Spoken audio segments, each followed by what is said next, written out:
गर्भ गीता पाठ सुनने से होगी आपकी सभी मनोकामना पूरी। श्री कृष्ण भगवान जी का वचन है कि जो प्राणी इस गर्भ गीता का सद्भावना से विचार मनन करता है सो पुरुष फिर गर्भवास में नहीं आता। अर्जुन कहने लगे, हे कृष्ण भगवान, यह प्राणी जो गर्भ विषय में आता है सो किस दोष के कारण आता है? हे प्रभु, जब यह जन्मता है तब इसको जरा आदि रोग लगते हैं, फिर मृत्यु होती है। हे भगवान, वह कौन सा कर्म है जिसके करने से जन्म मरण से रहित होवे? श्री कृष्ण भगवान कहने लगे, हे अर्जुन, यह मनुष्य जो है सो अंधा मूर्ख है और संसार के साथ प्रीति करता है। यह पदार्थ मैंने पाया है और वह मैं पाऊंगा, ऐसी चिंता इस प्राणी के मन से उतरती नहीं। 8 पहर माया को ही मांगता है, इन बातों को करके बार बार जन्मता है और मरता है। वह गर्भ विषय दुख पाता रहता है। अर्जुन कहने लगे, हे कृष्ण भगवान, यह मन हाथी की न्याय है, तृष्णा इसकी शक्ति है। यह मन तो 5 के बस में है, काम, क्रोध, लोभ, मोह और अहंकार। इन 5 में अहंकार बहुत बली है। ये कौन सा यत्न है जिससे मन बस में होए? वैसा ही मन रूपी हाथी को बस में करने के लिए ज्ञान रूपी अंकुश है। अहंकार करने से यह जीव नरक में पड़ता है। अर्जुन कहने लगे, हे भगवान, जो एक तुम्हारे नाम के लिए वन खंड में फिरते हैं, एक वैरागी हुए हैं, एक धर्म करते हैं, इनको कैसे जाने जो वैष्णव है वे कौन है? श्री कृष्ण भगवान कहने लगे, हे अर्जुन, मेरे ही नाम के लिए वनों में फिरते हैं वह सन्यासी कहते हैं। एक सिर पर जटा बांधते हैं, एक अंग पर भस्म लगाते हैं। उनमें हम नहीं है क्योंकि इनमें अहंकार है, इससे मेरा दर्शन दुर्लभ है। अर्जुन कहने लगे, हे भगवान, वह कौन सा पाप है जिससे स्त्री की मृत्यु हो जाती है? वह कौन सा पाप है जिससे पुत्र मर जाता है? और नपुंसक कौन से पाप से होते हैं?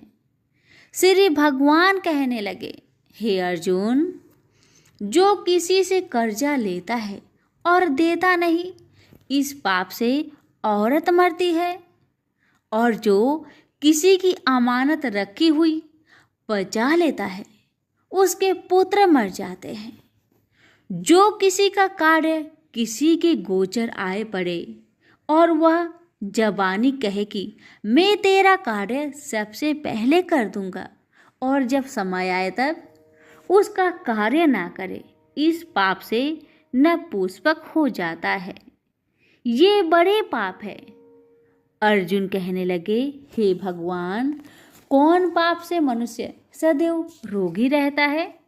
किस पाप से गधे का जन्म पाता है, स्त्री का जन्म पाता है, तथा टट्टू का जन्म क्यों कर पाता है, और बिल्ली का जन्म किस पाप से होता है? श्री भगवान कहने लगे, हे अर्जुन, जो भी मनुष्य कन्यादान करते हैं और इस दान में मूल्य लेते हैं वे दोषी है। वे मनुष्य सदा रोगी रहते हैं। जो विषय विकार के वास्ते मदिरा पान करते हैं वे टट्टू का जन्म पाते हैं, और जो झूठी गवाही भरते हैं वह औरत का जन्म पाता है। जो रसोई बना के पहले आप भोजन कर लेती है और पीछे परमेश्वर को अर्पण करती है, तो वे बिल्ली का जन्म पाती है।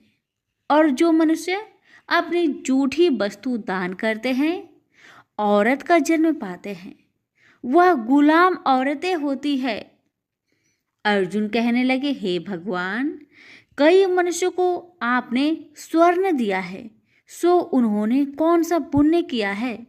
और कई मनुष्यों को आपने हाथी घोड़ा रथ दिए हैं, उन्होंने कौन सा पुण्य किया है?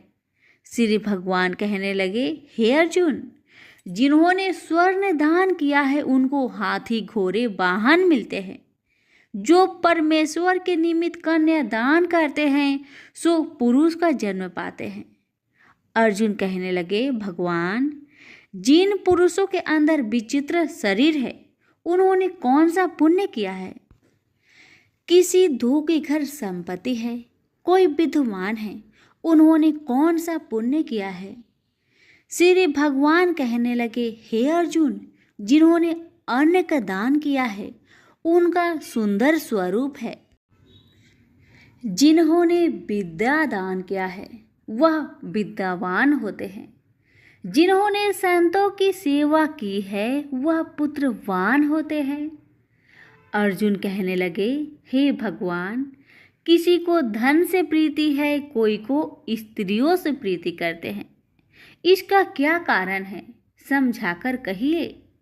श्री कृष्ण भगवान कहने लगे, हे अर्जुन, धन और स्त्री सब नाश रूप है, मेरी भक्ति का नाश नहीं है। अर्जुन कहने लगे, भगवान, यह राजपाट किस धर्म के करने से मिलता है? विद्या कौन से धर्म करने से मिलती है? श्री कृष्ण भगवान कहने लगे, हे अर्जुन, जो प्राणी काशी जी में निष्काम भक्ति से तप करते हुए देह त्यागते हैं वह राजा होते हैं, और जो गुरु की सेवा करते हैं सो विद्वान होते हैं।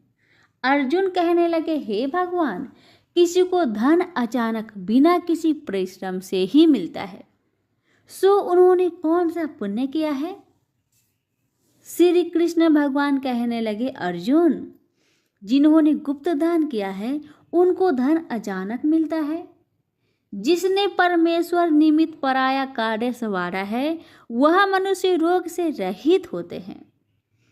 अर्जुन कहने लगे, हे भगवान, कौन से पाप से अमली होते हैं और कौन पाप से गूंगे होते हैं और कौन पाप से कुष्ठी होती है?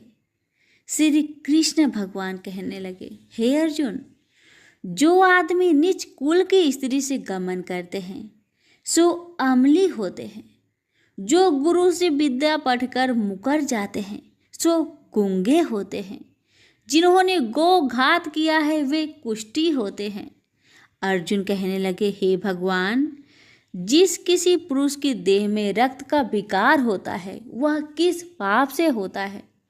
और कोई दरिद्र होते हैं, किसी को खरक वायु होती है, और कोई अंधे होते हैं, तो कोई पंगुल होते हैं, सो कौन से पाप से रहित होते हैं? और कई स्त्रियां बाल विधवा होती है, तो यह किस पाप से होती है? श्री कृष्ण भगवान कहने लगे, हे अर्जुन, जो सदा क्रोधवान रहते हैं उन्हें रक्त विकार होता है। जो मलिन रहते हैं वह सदा दरिद्र होते हैं। जो कुकर्मी ब्राह्मण को दान देते हैं उनके खरक वायु होते हैं। जो पराई स्त्री को निर्वस्त्र देखते हैं, गुरु की पत्नी को कुदृष्टि करते हैं, सो अंधे होते हैं। जिसने गुरु और ब्राह्मण को लात मारी है सो लंगड़ा व पंगुला होता है। जो औरत अपने पति को छोड़कर पराये पुरुषों से संग करती है सो वह बाल विधवा होती है। अर्जुन कहने लगे, हे भगवान, आप पर ब्रह्मा हो, आपको नमस्कार है। आगे मैं आपको संबंधी जानता था, परंतु अब मैं ईश्वर रूप जानता हूँ। हे पर ब्रह्मा, गुरु दीक्षा कैसी होती है? सो कृपा करके मुझको कहिए। श्री कृष्ण भगवान बोले, हे अर्जुन, तुम धन्य हो, तुम्हारे माता पिता भी धन्य हैं जिनके तुम ऐसे पुत्र हो। हे अर्जुन, सारे संसार का गुरु जगन्नाथ, विद्या का गुरु काशी, चारों वर्णों का गुरु सन्यासी है। सन्यासी उसको कहते हैं जिन्हें सबका त्याग करके मेरे प्रति मन लगाया है, सो ब्राह्मण जगत गुरु है। हे अर्जुन, यह बात ध्यान देकर सुनने की है। गुरु कैसा करे? जिसने सब इंद्रियां जीती हो, जिसको सब संसार ईश्वरमय नजर आता हो और सब जगत से उदास हो। ऐसा गुरु करे जो परमेश्वर को जानने वाला हो और उस गुरु की पूजा सब तरह से करे। हे अर्जुन, जो गुरु काम भक्त होता है और जो प्राणी गुरु की पूजा सब तरह से करे। हे अर्जुन, जो गुरु का भक्त होता है और जो प्राणी गुरु के सम्मुख होकर भजन करते हैं, उसका भजन करना सफल है। जो गुरु से विमुख है, उनको 7 ग्राम माड़े का पाप है। गुरु से विमुख प्राणी दर्शन करने योग्य नहीं होते। जो गृहस्थी संसार में गुरु के बिना है, चांडाल के समान है।